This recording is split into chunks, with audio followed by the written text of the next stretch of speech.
What is going on, Pats Nation? It's your boy Colby with Patriots Global back here with another video. And today we are going to be breaking down the New England Patriots 2 days of mandatory minicamp by bringing back a series that you guys have loved over the years. And that is the Winners and Losers series, where we are going to take a look at the 2 days of Patriots practice and talk about who some of the key players were on a positive note and who a couple of key players were on the negative note. So without further ado, let's hop into today's video.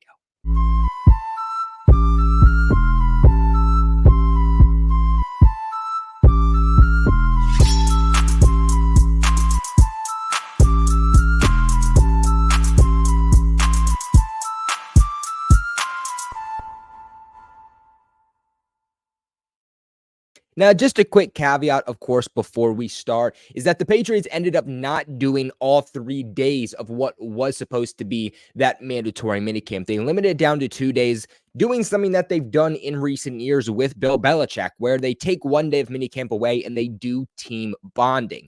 This year, the Patriots decided to do something a little bit different. In the past, we've seen the team kind of divvy up and go out and play paintball together. This year, the team was divvied up into about 6 different groups, and they all went out into the community of Boston to kind of do some team bonding and work with the kids, right? Like I think Drake, Maye, JaLynn, Polk, and one of the groups that consisted of about 30-some players and staff members went out to, I believe it was an elementary school, and ended up playing with the kids. So that's why there's only 2 days that we're talking about here, rather than 3 days. But let's just hop right into our first winner. We're going to start with the winners, and then we're going to get on with the losers. But Kayshon Boutte, I think, might just be my biggest winner from Patriots minicamp. At least he was definitely one of my biggest takeaways from a positive note. He was absolutely lighting up Patriots minicamp, especially on day 2. And that's not to say that on day 1 he wasn't doing anything, but day 2 of minicamp was the best practice that we've ever seen Kayshon Boutte in a Patriots uniform. Not the best practice this offseason, but the best practice ever since being drafted by the Patriots a little over a year ago.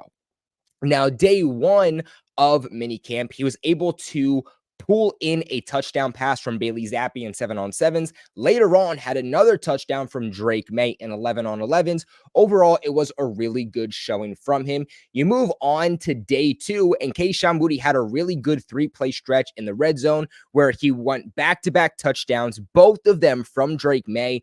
First, he beat Alex Austin in a contested catch situation on the sidelines, and then was able to pull in another one over Mikey Victor. Both were fadeaway plays. Both were very good coverage by the defender, but Kayshon Boutte was able to work through contact. He ended up also leading the Patriots in catches, 5 total catches in team drills on day 2. And this is really the exact type of practice that we needed to see from Kayshon. He has all of these gambling issues going on. I'm sure that in one way or another, he is going to serve some type of suspension. You know, it's kind of just sitting there on a file on the desk for NFL executives, but they haven't yet done anything. But just because they haven't done anything doesn't mean that nothing is going to be done, and they do take these gambling instances very, very serious. But until something is ultimately done with him, he is going to play football. He's going to be on a game day roster. He's going to be able to attend practices, and we have to treat him as so. And right now, he's been one of the biggest standouts so far. The problem for Boutte is that he's going to need to be consistent. It seems like one day he's performing off the charts, the next day he's silent, then the next day performing off the charts, then the next day he's silent. I think that overall, the Patriots are going to roll with consistency. Who's the guy that day in and day out is getting open and is getting looks from the quarterbacks? Most specifically, who's getting looks from Jacoby Brissett and Drake Maye? I think that they're going to roll with somebody who is a little bit more consistent over somebody who shows up now and again, but just isn't consistent like Kayshon Boutte. So while this is a really good start for him, we need to see him carry this in to training camp. The thing that he does have going for himself, though, is that, of course, it's only his second year. He has a lot of time to develop. There was a lot of hype around him that first year, or I should say that final year of college before he was drafted by the Patriots, where his draft stock plummeted. He went from being a projected first round pick to what being selected by the Patriots in, I want to say it was the 6th round. So there's a lot of untapped potential there, especially with guys like Juju and Tyquan being on the outside looking in. There is an opportunity for these receivers to take over. And so far, at least through minicamp, Kayshon has definitely proven that he is somebody we need to continue to watch. Now, my next winner on this list is going to be Drake Maye, but before we take a listen to why Drake Maye was my winner from practice, let's listen to today's sponsor. Hey guys, sorry to cut the video real quick, but I had a very important question that I had to ask you, and that is, have you ever Googled yourself, or maybe a friend, or maybe a family member Googled themselves and saw their private information being used? Maybe like their name, their phone number, their social security number, their address, maybe their credit card information? God knows I have, and the only reason that I was able to find that and take care of it was because of today's sponsor over at Aura.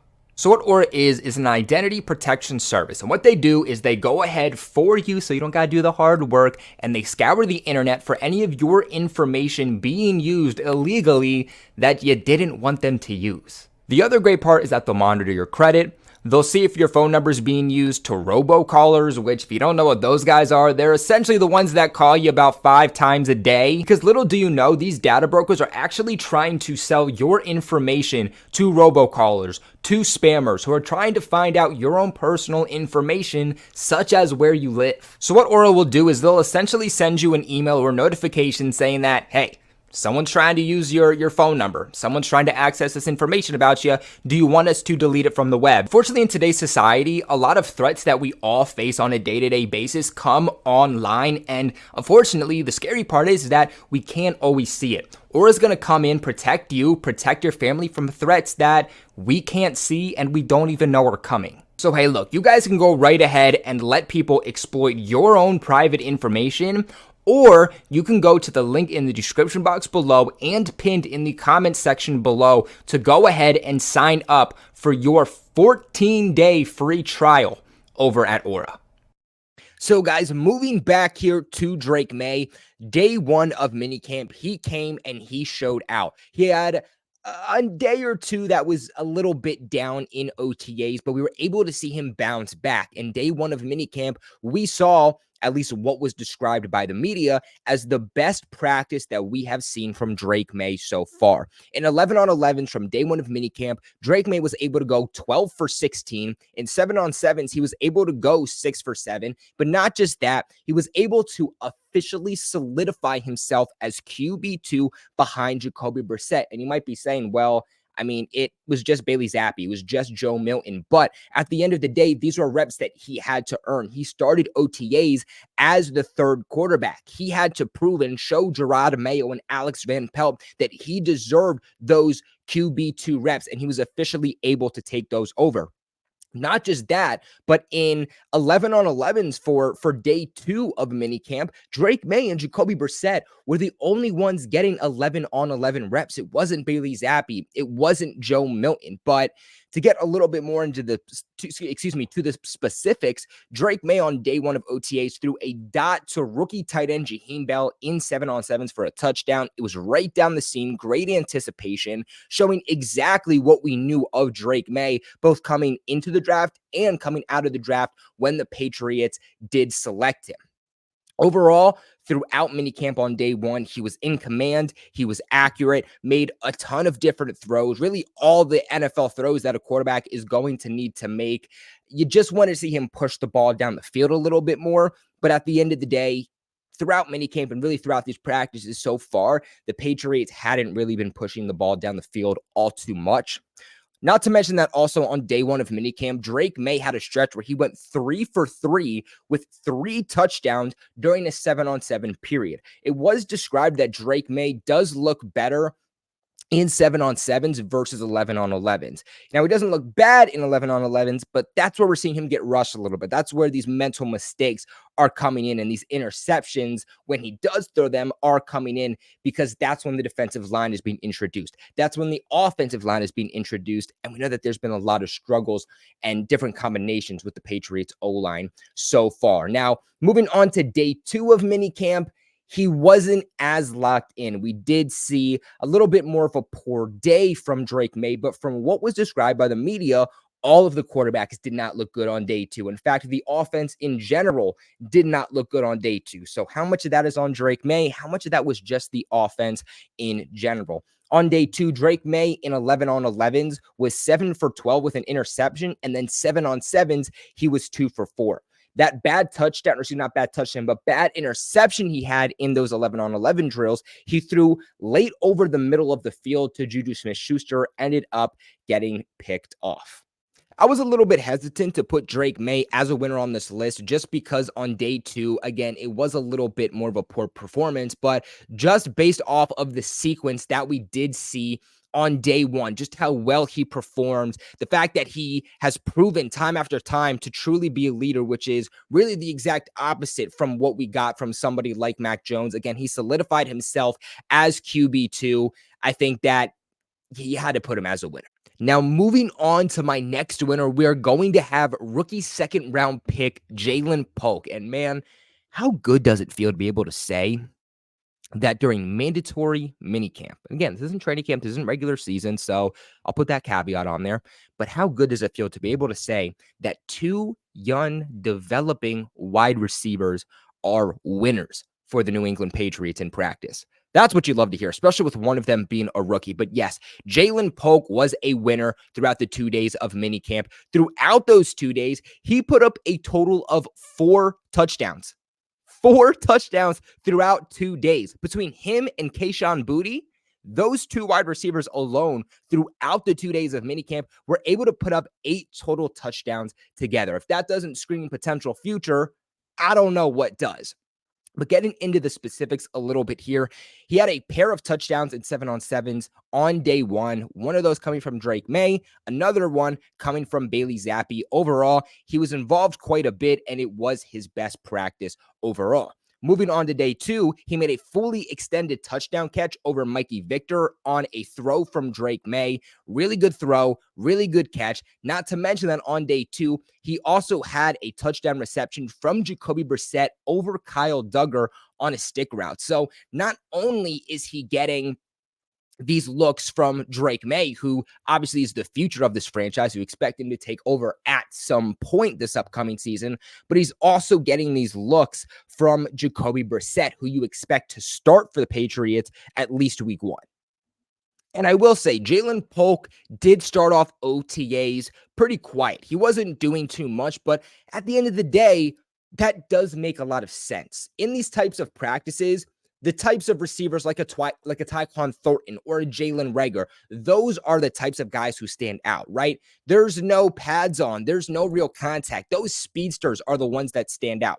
The types of receivers who are really good in contested catch situations, who are really good working through contact, those types of guys in these types of practices don't usually show out, which is why we were saying, wait till training camp comes along. When the pads go on, when contact is allowed, when referees are coming in, that's when somebody like Javon Baker and JaLynn Polk are going to start to stand out.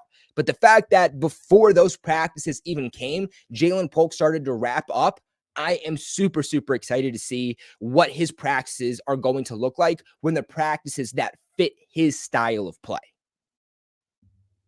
Now, my last winner from minicamp is going to be Keion White. Now, there really is no specific plays just because when it comes to the offensive line and the defensive line, it's a little bit hard to actually have true takeaways from these players because, again, there's no pads, there's no contact. You know, they're not actually rushing the quarterback, for lack of better terms, but it's how Keion White is being utilized. When the Patriots drafted him a year ago and we saw one season in 2023 under Bill Belichick, we saw him used as more of a Dietrich Wise type of role, a guy who's going to play all over the defensive line. He's going to play at edge. He's going to play stand up. He's going to play with his hand in the dirt, but he's also going to be used within the interior. Now, so far, again, it is still early in the process, but so far from what we're seeing from Keion White, the Patriots are specifically using him as just an edge rusher. They're not using him in the interior of the defensive line, just as an edge rusher with not his hand in the dirt, but a stand-up edge rusher. And I'm a big fan of this because I feel like last season, when we saw him used as a true edge rusher, was when we saw the best of Keion White. It says that he looks super fast off the line. He's looking really elusive. He has a lot of power, and he is collapsing the pocket pretty quick. Again, keep in mind there is no true contact, so take that with a grain of salt. Again, while he isn't having any real specific plays that I can say that are stand out, the media has mentioned his name several times. Now, my first loser on this list is going to be Tyquan Thornton, and that's going to be for a couple of reasons. So, early on in OTAs, we heard a couple of days where Tyquan was looking good. Again, these are the types of practices where somebody like Tyquan Thornton is supposed to look good. He's supposed to show out. We even saw, this time last year and even the year prior that these are times that Tyquan Thornton always looks good, and then he falls off. Day 2 of minicamp, Tyquan Thornton didn't show up. He wasn't absent. It sounds like he tweaked something on day 1 of minicamp. Now, that's not confirmed, but from what's been reported, it sounds like there is potential that he is dealing with some type of minor injury. And to me, Tyquan Thornton is already fighting for a roster spot. He wasn't selected by Elliott Wolf. He wasn't selected by Bill Belichick. The guys that picked you are not in the building. And every single year around the same time, you get injured. And then you miss time throughout training camp and throughout the offseason process. You miss time in preseason games. That has hindered his development significantly. And the Patriots just drafted 2 rookie wide receivers. You have the emergence now of Kayshon Boutte. To me, Tyquan Thornton, the only reason there's an argument for him to be on this roster is because of his speed, who really the only person who could potentially fit that role if the Patriots do get rid of Thornton would be somebody like JaLynn. Right now, spoiler alert, I have Tyquan Thornton off my projected 53-man roster, and it wasn't hard. He was the first wide receiver that I actually got rid of after, of course, the UDFAs and whatnot. Overall, him missing practice again with the emergence of some of these younger wide receivers is not good for Tyquan, who is 100% pushing for a roster spot.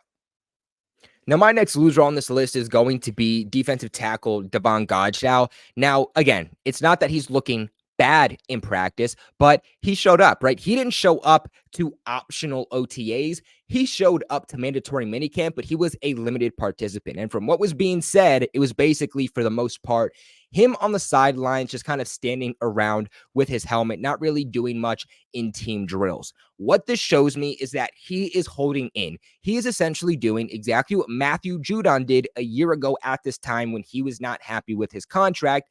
And Jerod Mayo actually kind of told us after practice that that's exactly what Davon Godchaux is doing.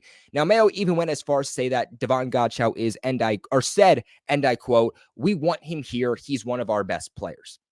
Now, while I love the player who Davon Godchaux is, I love him as a person, he has a cap hit of $11.8 million this upcoming season.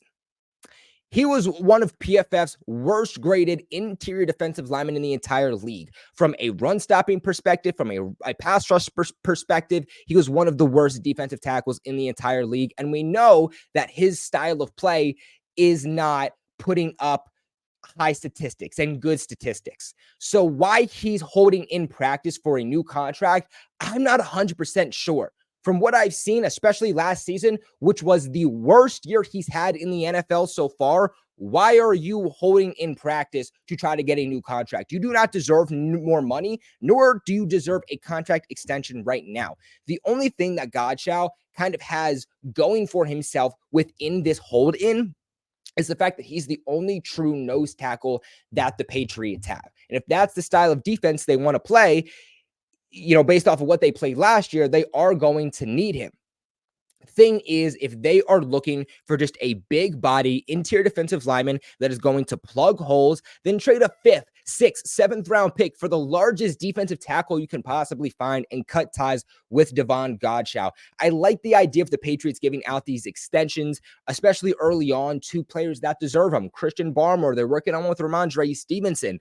Davon Godchaux is not a guy that you need to worry about getting a contract extension done with right now. And that's the one thing that is the downside about giving these extensions, is that you're going to have a lot of players who want extensions, who are going to take advantage of your kindness on giving these extensions and aren't going to be happy when they don't get specifically what they want. Again, $11.8 million cap at this upcoming season for one of the worst interior defensive linemen in the entire league. No reason to be holding it. And then my last loser for today's video from the New England Patriots 2 days of mandatory minicamp is going to be Chad Ryland. Chad Ryland is essentially picking off exactly where he left off from the 2023 season. Day 1 of practice, he went 2 for 4 on his kicks. And at the end of practice, he had a made from 32 and misses from 37 and 47, as where the backup kicker, Joey Slye, who the Patriots picked up as a veteran kicker who played for the Commanders last year, he was a perfect 4 for 4 on day 1 of minicamp. Moving on to day 2, Chad Ryland goes 3 for 4 in team drills, while Joey Slye, yet again, is a perfect 4 for 4. Both of the kickers hit from 32 and 42, while Ryland went 1 for 2 and Joey Slye went 2 for 2. So far, Slye, at least through minicamp practices, has been perfect. And overall, Joey Slye has been the much better kicker throughout spring practice. The way I see it, the Patriots are going to have a decision to make, because with Chad Ryland, you are not going to get a guy who's going to be consistent, but you're going to get a guy with a bigger leg. Ryland could kick from 55, maybe even 60 yards in a game. You're not going to get that from Joey Slye. But at the end of the day, Chad Ryland also could miss an easy chip shot 37, 40, 45-yard field goal. Joey Slye is the type of guy who you're pretty confident is always going to make those types of kicks, but he's not going to kick from very far. You're probably not going to trust him to kick from the 55, the 60. You're probably not even going to trust him to kick from 52. It's kind of going to be like that Nick Folk situation. So what are the Patriots going to prioritize himself on? Do you take the chance on Chad Ryland, who again has the much bigger leg, just needs the consistency? Or do you roll with Joey Slye, who has much better consistency, but doesn't have nearly as large of a leg? Personally, what I think they're going to do is they're going to roll with the consistency 10 out of 10 times, which means Chad Ryland is going to be out of a job in just his second offseason with the New England Patriots. So far, not a good look for him whatsoever. But what are your guys' thoughts on my 7 winners and losers from the New England Patriots 2 days of minicamp? Let me know in the comment section below. Remember to leave a big like on the video and, of course, subscribe to the channel for all of your New England Patriots news. I appreciate you all so much for watching. And, of course, never forget, go Pats.